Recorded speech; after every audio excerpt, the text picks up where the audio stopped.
Hello friends, welcome to Meghashree's kitchen. ಇವತ್ತಿನ special veg masala rice ಯಾವ ರೀತಿ ಮಾಡೋದು ಅಂತಂದ್ಬಿಟ್ಟು ತೋರಿಸ್ಕೊಡ್ತಾ ಇದ್ದೀನಿ. ತುಂಬ ಅಂದರೆ ತುಂಬಾ ಸಿಂಪಲ್ಲಾಗಿ ಮಾಡ್ಕೋಬೋದು. ಮಾರ್ನಿಂಗ್ ಬ್ರೇಕ್ಫಾಸ್ಟ್ಗಾಗಿರ್ಬೋದು, ಇಲ್ಲಾಂತಂದರೆ ಮಧ್ಯಾಹ್ನ ಲಂಚ್ಗಾಗಿರ್ಬೋದು, ತುಂಬಾ ಕ್ವಿಕ್ಕಾಗಿ ಮಾಡ್ಕೋಬೋದು. ಜೊತೆಗೆ ಚಿಕ್ಕ ಮಕ್ಕಳು ಅಷ್ಟೇ ತುಂಬ ಇಷ್ಟಪಟ್ಟು ತಿಂತಾರೆ ಈ ವಿಧಾನದಲ್ಲಿ ವೆಜ್ ಮಸಾಲ ರೈಸ್ ಮಾಡಿದ್ರೆ. ಸೊ ಬನ್ನಿ, ಇವಾಗ ಲೇಟ್ ಮಾಡ್ದಿರಾ ತುಂಬಾ ಸಿಂಪಲ್ ಆ್ಯಂಡ್ ಟೇಸ್ಟಿಯಾಗಿ ಈ ವೆಜ್ ಮಸಾಲ ರೈಸ್ ಯಾವ ರೀತಿ ಮಾಡೋದು ಅಂತಂದ್ಬಿಟ್ಟು ನೋಡೋಣ. ನಾನಿಲ್ಲಿ ಕಡಾಯಿಗೆ 3ರಿಂದ 4 ಟೇಬಲ್ ಸ್ಪೂನ್ ಆಗುವಷ್ಟು ಎಣ್ಣೆ ಹಾಕ್ಕೊತಾ ಇದ್ದೀನಿ. ಎಣ್ಣೆ ಸ್ವಲ್ಪ ಬಿಸಿ ಆಗಿದ್ದಾದಮೇಲೆ ಒಂದು 3ರಿಂದ 4 ಲವಂಗ, ಹಾಗೆಯೇ 3ರಿಂದ 4 ಏಲಕ್ಕಿ ಸಹ ಹಾಕ್ಕೊತಾ ಇದ್ದೀನಿ. ಹಾಗೆಯೇ 1 ಇಂಚ್ ಆಗುವಷ್ಟು ಚಕ್ಕೆ, ಹಾಗೆಯೇ 2 ಚಿಕ್ಕ ಸೈಜಲ್ಲಿರುವಂಥದ್ದು ಬಿರಿಯಾನಿ ಎಲೆ ಹಾಕ್ಕೊತಾ ಇದ್ದೀನಿ. ದೊಡ್ಡದಾದರೆ 1 ಹಾಕ್ಕೊಳ್ಳಿ ಸಾಕು. ಹಾಗೆಯೇ 1 ಸ್ಟಾರ್ ಫ್ಲವರ್ ಹಾಕ್ಕೊತಾ ಇದ್ದೀನಿ. ಹಾಗೆಯೇ 1 ದೊಡ್ಡ ಸೈಜಲ್ಲಿರುವಂಥದ್ದು ಈರುಳ್ಳಿನ ಮೇಲ್ಗಡೆ ಸಿಪ್ಪೆ ತೆಗೆದು ಇದನ್ನು ಸಣ್ಣದಾಗಿ ಈ ರೀತಿ ಕಟ್ ಮಾಡಿಬಿಟ್ಟು ಹಾಕ್ಕೊತಾ ಇದ್ದೀನಿ. ಹಾಕ್ಕೊಂಡಿದ್ದಾದಮೇಲೆ ಲೋ ಟು ಮೀಡಿಯಮ್ ಫ್ಲೇಮ್ನಲ್ಲಿ ಈರುಳ್ಳಿನ ಸ್ವಲ್ಪ ಹೊತ್ತು ಈ ರೀತಿ ಫ್ರೈ ಮಾಡ್ಕೋಬೇಕು. ಸ್ವಲ್ಪ ಕಲರ್ ಚೇಂಜ್ ಆಗ್ತಿದ್ದಂತೆ ಈರುಳ್ಳಿ ಇದರಲ್ಲಿಗೆ 1 ಬೆಳ್ಳುಳ್ಳಿನ ಮೇಲ್ಗಡೆ ಸಿಪ್ಪೆ ತೆಗೆದ್ಬಿಟ್ಟು ಸಣ್ಣದಾಗಿ ಕಟ್ ಮಾಡಿಬಿಟ್ಟು ಹಾಕ್ಕೊತಾ ಇದ್ದೀನಿ. ಹಾಗೆಯೇ ಅರ್ಧ ಇಂಚ್ ಆಗುವಷ್ಟು ಶುಂಠಿನ ಸಹ ಸಣ್ಣದಾಗಿ ಕಟ್ ಮಾಡಿಬಿಟ್ಟು ಹಾಕ್ಕೊತಾ ಇದ್ದೀನಿ. ನೀವು ಬೇಕು ಅಂತಂದರೆ ಶುಂಠಿ ಬೆಳ್ಳುಳ್ಳಿನ ಗ್ರೈಂಡ್ ಮಾಡಿ ಸಹ ಹಾಕ್ಕೋಬೋದು.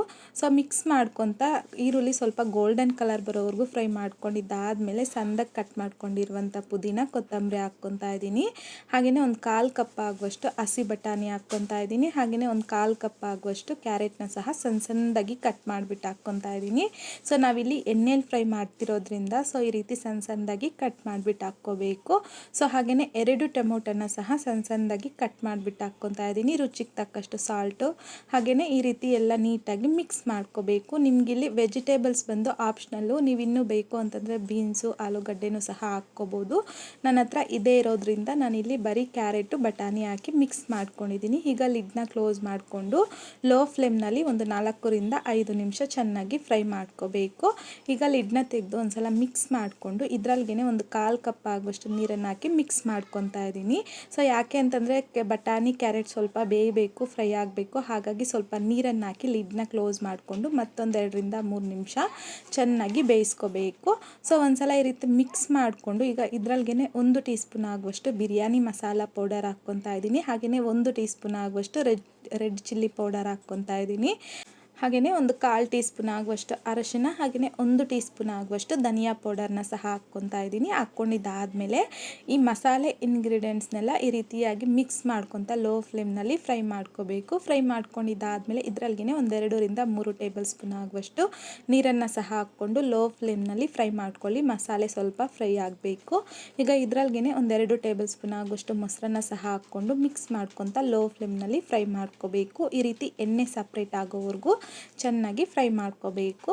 ಸೊ ಈ ರೀತಿಯಾಗಿ ಚೆನ್ನಾಗಿ ಫ್ರೈ ಮಾಡ್ಕೊಂಡಿದ್ದಾದಮೇಲೆ ಒಂದ್ಸಲ ಚೆನ್ನಾಗಿ ಮಿಕ್ಸ್ ಮಾಡ್ಕೋಬೇಕು. ಮಿಕ್ಸ್ ಮಾಡ್ಕೊಂಡಿದ್ದಾದಮೇಲೆ ಇದರಲ್ಲಿಗೆ ನಾನಿಲ್ಲಿ ಬೇಯಿಸ್ಕೊಂಡಿರುವಂಥ ಅನ್ನ ಹಾಕ್ಕೊತಾ ಇದ್ದೀನಿ. 250 ಗ್ರಾಮ್ ಆಗುವಷ್ಟು ರೈಸಲ್ಲಿ ಈ ರೀತಿ ಉದ್ರಾಗಿ ರೆಡಿ ಮಾಡಿ ಹಾಕ್ಕೊತಾ ಇದ್ದೀನಿ.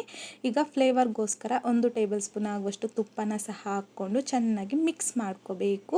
ಸೊ ಈ ರೀತಿಯಾಗಿ ಮಿಕ್ಸ್ ಮಾಡ್ಕೊಂಡಿದ್ದಾದಮೇಲೆ ತುಂಬಾ ರುಚಿಯಾಗಿರುವಂತಹ ಸಿಂಪಲ್ಲಾಗಿ ವೆಜ್ ಮಸಾಲ ರೈಸ್ ರೆಡಿ ಆಗುತ್ತೆ ಅಷ್ಟೇ. ಸೊ ಈಗ ಸರ್ವಿಂಗ್ ಪ್ಲೇಟ್ಗೆ ಸರ್ವ್ ಮಾಡ್ಕೊಂಡು ತೋರಿಸ್ತಾ ಇದ್ದೀನಿ. ನೋಡಿ ಎಷ್ಟೊಂದು ಪರ್ಫೆಕ್ಟಾಗಿ ನಮಗಿಲ್ಲಿ ವೆಜ್ ಮಸಾಲ ರೈಸ್ ರೆಡಿಯಾಗಿದೆ ಅಂತಂದ್ಬಿಟ್ಟು. ಮಾರ್ನಿಂಗ್ ಬ್ರೇಕ್ಫಾಸ್ಟ್ಗಾಗಿರ್ಬೋದು, ಇಲ್ಲಾಂತಂದರೆ ಮಕ್ಕಳಿಗೆ, ಇಲ್ಲಾಂತಂದರೆ ಆಫೀಸ್ ಲಂಚ್ ಬಾಕ್ಸ್ಗಾಗಿರ್ಬೋದು, ತುಂಬಾ ಪರ್ಫೆಕ್ಟ್ ರೆಸಿಪಿ ಇದು. ಈ ವಿಧಾನದಲ್ಲಿ ಒಂದ್ಸಲ ಟ್ರೈ ಮಾಡಿ ನೋಡಿ. ಟ್ರೈ ಮಾಡಿದ್ದಾದಮೇಲೆ ನಿಮಗೂ ಸಹ ಟೇಸ್ಟ್ ಹೇಗೆ ಬಂತಂದ್ಬಿಟ್ಟು ಮರೀದೆ ಕಾಮೆಂಟ್ ಬಾಕ್ಸಲ್ಲಿ ಕಮೆಂಟ್ ಮಾಡಿ, ಲೈಕ್ ಮಾಡಿ, ಶೇರ್ ಮಾಡಿ. ಮತ್ತಷ್ಟು ಈಸಿ ಆ್ಯಂಡ್ ಸಿಂಪಲ್ ಕ್ವಿಕ್ ರೆಸಿಪೀಸ್ಗೋಸ್ಕರ ದಯವಿಟ್ಟು ನೀವಿನ್ನೂ ನಮ್ಮ ಚಾನಲ್ನ ಸಬ್ಸ್ಕ್ರೈಬ್ ಮಾಡಿಲ್ಲ ಅಂತಂದರೆ ಸಬ್ಸ್ಕ್ರೈಬ್ ಮಾಡಿ.